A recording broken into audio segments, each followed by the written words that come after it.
students, in this lecture we will study about the mechanism and degree of freedom.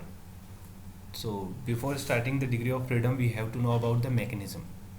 mechanism के बारे में मैंने आपको पहले ही बताया था कि mechanism क्या है, आपके किसी भी मोशन को एक पॉइंट से दूसरे पॉइंट पे मूवमेंट करवाती है। तो इसके बाद हम अगर इसको और डिफाइन करें तो क्या होना चाहिए, when one of the link of a kinematic chain is fixed, कोई भी एक लिंक अगर काइनेमेटिक चेन का फिक्स है, the chain is known as mechanism. क्योंकि अगर लिंक फिक्स नहीं होगा तो आपकी चेन जो काइनेमेटिक चेन है वो पावर को या मोशन को मूव नहीं करवा पाएगी। तो इसके लिए हमें कोई भी एक लिंक को फिक्स करना ज़रूरी पड़ता है। जैसे आप ये slider crank and 4 bar mechanism है, यहाँ पे देख सकते हैं कि जो लिंक नंबर 1 है ये फिक्स सरफेस, ये यहाँ पे फिक्स कर दी गई, ये फिक्स है। तो दैट मीन्स आपके लिंक नंबर 2, 3 एंड 4 इनके बीच में एक रिलेटिव मोशन यहाँ पे हमें देखने को मिलता है। एज इट इज़ आपके 4 बार मैकेनिज्म है तो वहाँ पे ग्राउंड जो लिंक है, लिंक नंबर 1 वो फिक्स है, ये जॉइंट्स के थ्रू कनेक्ट है लिंक नंबर 2 से, 3 से एंड 4 से, और ये सारे लिंक आपस में कनेक्शन है। और जैसे ही लिंक 2 आपका मूव करता है, लिंक 4 भी आपका मूव कर सकता है। तो इस तरह से ये मूवमेंट हमें यहाँ पे देखने को मिल जाएगा। A mechanism with 4 link is known as simple mechanism, and the mechanism with more than 4 link is known as compound mechanism. So compound mechanism के लिए 4 से ज़्यादा लिंक वहाँ पे होने चाहिए तो वो compound mechanism है, और 4 लिंक अगर हैं तो वो एक simple mechanism है। When a mechanism is required and transmit power or to do some particular type of work, then it becomes a machine। जो कि मैंने आपको पहले भी बताया पहले के लेक्चर्स में कि हमारी मैकेनिज्म से जब हम पर्टिकुलर टाइप का वर्क कर सकते हैं या पावर को हम ट्रांसमिट कर सकते हैं तो वो यूजफुल जो वर्क होगा वो हमारी मशीन रहेगी। A mechanism is a constant kinematic chain, यहाँ पे एक पर्टिकुलर डायरेक्शन में उसे फिक्स किया जाता है। कंस्टेंट वहाँ पे अप्लाई होते हैं कि किस डायरेक्शन में वो मूव कर सकता है, किस में नहीं कर सकता। This means that the motion of any one link in the kinematic chain will give a definite and predictable motion relative to each of the others. Usually one of the link of the kinematic chain is fixed in a mechanism. तो कोई भी एक link अगर fix होगा तभी वो move कर सकता है दूसरे डायरेक्शंस में। तो ये हमें समझ रहे हैं कि नॉर्मली मैकेनिज्म एक्चुअली होता क्या है और किस तरह से मैकेनिज्म अप्लाई होती है किसी भी काइनेटिक चेन में। Then the next point is number of degree of freedom for plane mechanism. तो पहले हमें यह समझना होगा कि डिग्री ऑफ फ्रीडम क्या होती है, या हम इसे कहते हैं मोबिलिटी ऑफ ए मैकेनिज्म। कि मोबिलिटी दैट मीन्स कितना वो मूव कर सकती है, कितने डायरेक्शंस में वो मूव कर सकती है, वो चीज़ कहलाती है आपकी degree of freedom. The number of independent input parameters और pair variables that are needed to determine the position of all the link of a mechanism with respect to the fixed link is termed its degree of freedom. तो अगर हम किसी भी link के बारे में या मैकेनिज्म के बारे में स्टडी करते हैं तो हमें वहाँ पे ये देखना होगा कि कितने इंडिपेंडेंट लिंक हैं, कितने इनपुट्स हैं जिनकी वजह से आपकी कंप्लीट चेन है वो डायरेक्शंस में मूव कर सकती है। तो कंप्लीट चेन की डायरेक्शंस हमें निकालनी है तो उसके लिए हम डिग्री ऑफ फ्रीडम वहाँ पे कैलकुलेट करते हैं। तो degree of freedom is the number of independent coordinates required to describe the its position of a body in space. A free body in space can have 6 degree of freedom. कोई भी अगर free body है तो space के अंदर उसकी maximum 6 degree of freedoms हो सकती हैं। That is linear positions along x, y and z axis. तीनों एक्सिस में, एक्स में भी मूव कर सकता है, वाई में भी और जेड एक्सिस में भी। And rotational angular position with respect to x, y and z axis. साथ में ही आपके x, y and z axis के अंदर रोटेशनल या एंगुलर मोशन भी हमें यहाँ पे देखने को मिल सकता है। तो अगर टोटल 3 एक्सिस हैं, तीनों एक्सिस में लीनियर मोमेंट है और तीनों ही एक्सिस में रोटेशनल मोमेंट है, तो टोटल हमारे पास जो डिग्री ऑफ फ्रीडम मिलेगी वो रहेगी 6। In a kinematic pair depending on the constant imposed on the motion the link may lose some of the 6 degree of freedom. अब अगर यहाँ पे काइनेमेटिक चेन होगी तो दैट मीन्स वो 6 की 6 डिग्री में मूव नहीं कर पाएगा। हमने उसको फिक्स किया है, लिंक से कनेक्ट किया है, तो कुछ ना कुछ उसकी डिग्री ऑफ फ्रीडम लूज हो जाएंगी, और जितनी डिग्री ऑफ फ्रीडम उसकी लॉस्ट होती हैं रिमेनिंग उसकी डिग्री ऑफ फ्रीडम रह देती है। तो जितने रेस्ट्रिक्शंस होंगे वो रेस्ट्रिक्शंस हम टोटल डिग्री ऑफ फ्रीडम में से माइनस अगर कर देते हैं तो हमारे पास रिमेनिंग डिग्री ऑफ फ्रीडम उसकी किसी भी चेन के लिए निकल आती है।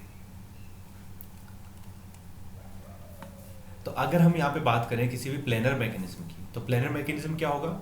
When all the link of a mechanism have a plane motion it is called a planar mechanism. That means हम एक पर्टिकुलर प्लेन की ही स्टडी करें, चाहे वो एक्स वाई प्लेन हो, चाहे वो वाई जेड प्लेन हो या जेड एक्स प्लेन हो।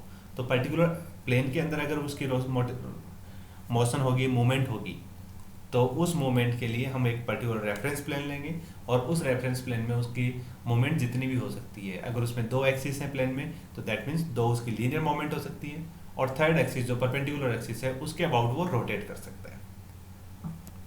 तो इस तरह से प्लेनर मैकेनिज्म में maximum number of degree of freedom हो सकता है 3। तो मैक्सिमम 3 डिग्री ऑफ फ्रीडम के लिए उस प्लेन में कोई भी बॉडी मूव कर सकती है। अब सीरियल मैकेनिज्म क्या होती है? सीरियल मैकेनिज्म या manipulators. Early manipulators work holding devices in manufacturing operation so that the workpiece could be manipulated or brought to different orientation with respect to the tool head. Welding robots of the auto industry and assembly robots of IC manufacturers are example.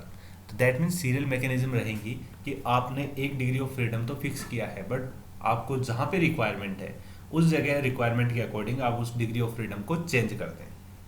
तो आपके जो robot होते हैं welding के लिए auto industries में, तो उनकी जैसे जिस साइड में हमें रिक्वायरमेंट होती है वो उस डायरेक्शन में मूव कर सकते हैं, और मूव करने के बाद वो वहाँ पे उस डायरेक्शन में फिक्स हो जाते हैं। तो दूसरी डिग्री ऑफ फ्रीडम उसकी वहाँ पे लॉक हो सकती है। बट पहले हो सकता है वो दूसरी डायरेक्शन में मूव कर रहा हो, एक्स डायरेक्शन में मूव कर रहा हो, फिर उसके बाद उससे लॉक करके दोबारा से वाई डायरेक्शन में उस डायरेक्शन को चेंज कर दिया। तो इस तरह से वो एक डायरेक्शन से दूसरी डायरेक्शन में चेंज हो सकते हैं, तो वो कहलाते हैं आपके manipulators. Then the good back criteria of a plane mechanism. तो गुड बैक क्राइटेरिया आपके डिग्री ऑफ फ्रीडम को कैलकुलेट करने में बहुत ज़्यादा यूजफुल रहता है, और इससे एक फॉर्मूला है जिससे हम कैलकुलेट कर सकते हैं किसी भी मैकेनिज्म की, प्लेन मैकेनिज्म की डिग्री ऑफ फ्रीडम। और ये फॉर्मूला आपका कहलाता है F = 3 ब्रैकेट में n-1 - 2l - h। यहाँ पे n जो है वो रिप्रेजेंट करता है नंबर ऑफ लिंक्स को, l रिप्रेजेंट करेगा नंबर ऑफ लोअर जॉइंट्स और पेयर, लोअर पेयर या फिर आपके जॉइंट्स जो हैं उनको यहाँ पे रिप्रेजेंट करने के लिए हम l यूज़ करते हैं, and h will represent the number of higher pairs या हायर जॉइंट्स। तो जो आपके हायर पेयर या हायर जॉइंट होंगे वहाँ पे हम h यूज़ करेंगे। तो इस तरह से ये आपका जो क्राइटेरिया है वो कहलाता है, this is called as the good back criteria for the mobility of a planar mechanism. और इस क्राइटेरिया के ऊपर बेस्ड हम कुछ न्यूमेरिकल्स यहाँ पे करेंगे जिनसे आपको ये प्रॉब्लम बहुत अच्छे से समझ में आ जाएगी। तो ये एक एग्जांपल है किसी भी डोर के ओपन और क्लोज होने की मैकेनिज्म का। तो इसके थ्रू हमें यहाँ पे देखना है कि that is look at the transom above the door in figure 413a. The opening and closing mechanism it's shown in figure 413b. Let's calculate its degree of freedom. तो यहाँ पे ये जो हमें मैकेनिज्म दिखाई दे रही है इसको हमने यहाँ पे सिंपल लाइन डायग्राम के थ्रू फिगर नंबर बी है उसके अंदर रिप्रेजेंट किया कि किस तरह से ये फ्रेम ओपन हो रही है, क्लोज हो रही है। तो यहाँ पे अगर हम देखेंगे तो यहाँ पे डिफरेंट हमें लिंक्स अवेलेबल मिलते हैं। लिंक नंबर 1 जो ये डोर ओपन हो रहा है तो ये हमारा लिंक नंबर 1 कहलाएगा। इसके बाद लिंक नंबर 1 के बाद आपका लिंक नंबर 2 जो कि इस डोर से कनेक्ट है डायरेक्टली, इस डोर से जो इसका कनेक्शन है वो आपका कहलाता है लिंक नंबर 2। लिंक नंबर 3 है एक लीवर यहाँ पे दिया हुआ है जो कि ऊपर से लेकर नीचे तक मूव कर सकता है। तो जैसे ही ये आपका रोटेट करेगा ये लिंक आपका यहाँ पे मूवमेंट होगा, तो इसके अंदर स्लाइडिंग मूवमेंट होगी इस जॉइंट की वजह से। तो ये आपका लिंक नंबर 3 रहेगा। Link number 4 is the fix link जो कि आपकी फ्रेम जो बनी हुई है इस डोर के अराउंड, वो आपका लिंक नंबर 4 है। तो जहाँ भी फिक्स लिंक होंगे हम उनको सिर्फ एक ही लिंक कंसिडर करेंगे, चाहे वो ऊपर है या नीचे है, दैट डजेंट मैटर। तो हम जब भी प्रॉब्लम सॉल्व करते हैं डिग्री ऑफ फ्रीडम की तो वहाँ पे जितने भी फिक्स लिंक होंगे उन्हें हम एक लिंक कंसिडर करेंगे। तो यहाँ पे भी फिक्स लिंक है, यहाँ पे भी है, और ए पॉइंट जो जहाँ पे जॉइंट है वो भी आपका एक फिक्स लिंक है। तो ये सारे के सारे आपके सिंगल लिंक कंसिडर होंगे। इसके अलावा जो आपका डोर है वो एक लिंक हो गया, डोर और कनेक्टिंग जो आपका स्लाइडर है उनके बीच में जो लिंक है वो एक लिंक हो गया, और एक स्लाइडर जो आपका यहाँ पे है वो लिंक नंबर 3। तो टोटल इस तरह से 4 लिंक यहाँ पे हमें देखने को मिले। और जॉइंट्स अगर हम बात करें तो जॉइंट आपके कौन कौन से हैं यहाँ? जॉइंट आपका नंबर 1 जो कि आपके डोर और लिंक नंबर 2 के बीच में जो यहाँ पे बी दिखाई दे रहा है वो आपका एक जॉइंट। एक आपका जहाँ पे डोर कनेक्ट है और मूव कर रहा है यहाँ से, तो वो एक पिन जॉइंट है, तो ये भी आपका link joint number 2। Joint number 3 यहाँ पे आप देख रहे हैं कि स्पेरिकल जॉइंट है जो कि आपके सी को कनेक्ट करता है लिंक नंबर 3 से। और नंबर 4 जो जॉइंट यहाँ पे हमें देखने को मिलता है वो है आपका एक स्लाइडिंग पेयर, जो कि आपके 4 नंबर लिंक के साथ आपका लिंक नंबर 3 जो है वो स्लाइडिंग मोशन में मूव करता है अप एंड डाउन। तो वहाँ पे हमें जो एक लिंक मिलेगा वो मिलेगा लिंक नंबर या जॉइंट नंबर 4। तो इस तरह से अगर हम देखेंगे तो इस एग्जाम्पल में आपके नंबर ऑफ लिंक 4, आपके lower joints 4 and higher joint या हायर पेयर 0।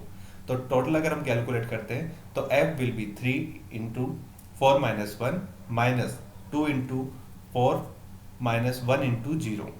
तो ये टोटल डिग्री ऑफ फ्रीडम इसकी कैलकुलेट होके आ जाएगी 1। दैट मीन्स ये डोर है वो आपका एक डायरेक्शन के अंदर रोटेट कर सकता है। तो ये पूरी मैकेनिज्म है, इसके लिए आपकी डिग्री ऑफ फ्रीडम 1 कैलकुलेट हो सकती है। सेकेंड एग्जाम्पल हम यहाँ पे एक ले सकते हैं, calculate the degree of freedom of the mechanism shown in figure 414b। Figure 414a is an application of the mechanism. तो यहाँ पे ये जो मैकेनिज्म है इसकी एप्लीकेशन है एक डंप ट्रक जिसमें ये अप्लाई होता है, और अप्लाई होता है तो यहाँ पे ये मैकेनिज्म हमें यहाँ पे देखने को मिल रही है।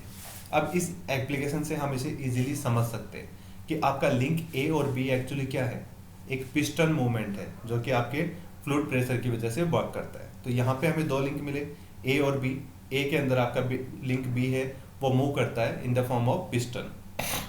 सी लिंक है जो यहाँ पे हमारी ट्रॉली है वो जिससे कनेक्ट है वो लिंक नंबर 3 हो गया जो C टू D कनेक्टेड है। एंड लिंक नंबर 4 जो हमारे फिक्स लिंक है जो आपकी सरफेस है इसकी वो हमारे लिंक नंबर 4 में कंसिडर होगा। तो इस तरह से यहाँ पे 4 लिंक हमें देखने को मिले। जॉइंट आपका एक जॉइंट है जो कि आपकी फिक्स सरफेस से ए को कनेक्ट कर रहा है। जॉइंट नंबर 2 जो आपका यहाँ पे बीच में स्लाइडिंग मोशन हो रहा है ड्यू टू फ्लूइड, तो वो आपका जॉइंट नंबर 2 मिलेगा यहाँ पे। जॉइंट नंबर 3 जो आपके बी और ये आपके दोनों लिंक हैं, इन दोनों लिंक्स को कनेक्ट करने में यहाँ पे यूज हो रहा है, तो that is link number joint number 3। And joint number 4 जो यहाँ पे पिन जॉइंट आपको मिला हुआ है। तो इस तरह से 4 जॉइंट यहाँ पे हमें देखने को मिल रहे हैं इस मैकेनिज्म में भी। तो 4 लिंक हैं, 4 जॉइंट हैं, हायर पेयर यहाँ पे कोई नहीं है। तो डिग्री ऑफ फ्रीडम कैलकुलेट करेंगे तो सिंपल सी 1 ही आएगी। तो ये हम इस तरह से नॉर्मल जो सिंपल एग्जाम्पल्स हैं वो देख सकते हैं। उनके बाद हम अगर इनको थोड़े से कॉम्प्लिकेटेड एग्जाम्पल में अगर जाएँ जहाँ पे हमें हायर पेयर भी देखने को मिले और हायर पेयर से हम मोशंस की स्टडी किस तरह से करते हैं वो हमें देखने को मिले। तो इससे पहले हम ये देखते हैं कि आपके रेडंडेंट लिंक क्या होता है। तो रेडंडेंट लिंक आपका रहता है कि कोई भी ऐसा link when a link is move without disturbing other link that link is treated as redundant link. जैसे यहाँ पे ये एग्जाम्पल जो दिखाई दे रहा है, इस एग्जाम्पल के अंदर आपका लिंक नंबर 3 है वो एक शाफ्ट है जो कि एक पर्टिकुलर फ्रेम के अंदर रोटेट हो सकती है। तो यहाँ पे अगर ये शाफ्ट रोटेट होती है तो उसके रोटेशन की वजह से आपके link number 2 and link number 4 पे कोई इफेक्ट नहीं आएगा, और इनके ऊपर कोई इफेक्ट नहीं आया तो दैट मीन्स ये लिंक क्या होगा, रेडंडेंट लिंक। और ऐसे लिंक को हम यहाँ पे डिग्री ऑफ फ्रीडम में से माइनस करते हैं कि उसकी डिग्री ऑफ फ्रीडम है वो आपके इसके ऊपर इफेक्ट नहीं डाल रही। तो यहाँ पे R की जो वैल्यू रहेगी 1 रहेगी, और इस फॉर्मूला को हम थोड़ा सा मॉडिफाई कर देते हैं। जो फॉर्मूला आपका था 3L-1 -2J-H माइनस R यहाँ पे और अप्लाई हो जाएगा। तो R की वैल्यू यहाँ पे 1 है वो यहाँ पे कंसिडर की जाएगी। तो टोटल ऐसे जो स्ट्रक्चर है उस स्ट्रक्चर में आपकी डिग्री ऑफ फ्रीडम है वो आ जाएगी 0। When n is equal to -1 or less, then here are redundant constraint in the chain and it forms a statically intermittent structure that is shown in figure E। जो आपकी देखने को मिल सकती है कि ऐसी स्ट्रक्चर है वहाँ पे आपकी डिग्री ऑफ फ्रीडम -1 होगी, और ऐसे स्ट्रक्चर हैं उनके अंदर कोई भी मूवमेंट नहीं हो सकता, और इन स्ट्रक्चर को हम बोलते हैं सुपर स्ट्रक्चर। इसके अलावा एक एग्जांपल अगर हम यहाँ पे और कंसिडर करें तो यहाँ पे देखने को मिलते हैं कि ऐसे जो लिंक हैं जिनके अंदर हैचिंग लाइंस बनी हुई हैं वो लिंक आपके कहलाते हैं टर्नरी लिंक्स। इनके अंदर ये एक ही लिंक है जो कि कंप्लीट हैचिंग के थ्रू शो है, बट इसके ज्वाइनिंग पॉइंट 3 है, तो ये आपका लिंक हो गया टर्नरी लिंक। अगर ऐसा ही आपका जहाँ पे 4 ज्वाइनिंग पॉइंट होते हैं तो वो आपका क्वाटरनरी ज्वाइंट कहलाता। तो टर्नरी लिंक जो है उसके अंदर हमें अगर जॉइंट्स को देखना होगा, लिंक को कंसिडर करना होगा, तो ये कंप्लीट एक ही लिंक में कंसिडर किया जाएगा। तो अगर इस एग्जांपल में हम देख रहे हैं तो यहाँ पे 1, 2 और 3 टर्नरी लिंक हैं।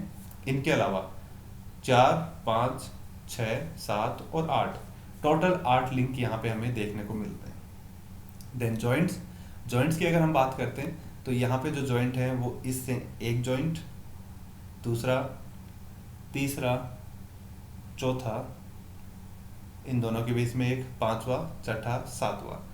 अब यहाँ पे टोटल हमें 7 लिंक देखने को मिले। बट ऐसे जो लिंक जहाँ पे एक ही पॉइंट के ऊपर 2 लिंक कनेक्टेड है तो वो लिंक आपके कहलाता है वो कहलाता है टर्नरी जॉइंट। और एक टर्नरी जॉइंट आपके 2 बाइनरी लिंक जॉइंट के इक्विवेलेंट होता है। बाइनरी जॉइंट है दैट मीन्स यहाँ पे 2 लिंक आपस में कनेक्ट है। बट इस जॉइंट के ऊपर आपके 3 लिंक कनेक्टेड है, 1 लिंक, 2 लिंक और 3 लिंक। तो ऐसे लिंक जहाँ पे 2 से ज़्यादा लिंक कनेक्टेड है, 3 लिंक कनेक्टेड है तो टर्नरी, 4 लिंक अगर कनेक्टेड हैं तो क्वार्टनरी। तो अगर हमारे पास यहाँ पे टर्नरी लिंक है तो ये लिंक आपका 2 लिंक में कंसिडर होगा। और इस तरह से हमें टोटल जो लिंक काउंट में करने को मिलेंगे वो टोटल लिंक हो जाएंगे हमारे 10। तो यहाँ पे हम फॉर्मूला जो यूज करेंगे उसके अंदर 3, 8 - 1 इंटू 2 इंटू 10, तो टोटल हमारी डिग्री ऑफ फ्रीडम कैलकुलेट करने के बाद आएगी 1। तो ऐसी स्ट्रक्चर में भी हमें डिग्री ऑफ फ्रीडम 1 मिली। ये और भी एग्जांपल हैं, अगर हम इन्हें सॉल्व करना चाहें तो आराम से कर सकते हैं। Total degree of freedom calculate करने के लिए नंबर ऑफ पेयर कैलकुलेट कर सकते हैं, नंबर ऑफ जॉइंट कैलकुलेट कर सकते हैं और इजीली हम इसकी डिग्री ऑफ फ्रीडम कैलकुलेट कर लेंगे। तो जिस स्ट्रक्चर के अंदर डिग्री ऑफ फ्रीडम -1 मिलता है वो linkage negative degree of freedom की वजह से सुपर स्ट्रक्चर बन जाते हैं। दैट मीन्स उनमें कोई भी मूवमेंट अप्लीकेबल नहीं है। तो ये कुछ प्रॉब्लम्स थी जो डिग्री ऑफ फ्रीडम पे बेस्ड हैं। आई थिंक आप लोगों को प्रॉब्लम समझ में आ गई होंगी किस तरह से हम इन प्रॉब्लम्स को सॉल्व करते हैं और इन प्रॉब्लम्स को हम समझ सकते हैं।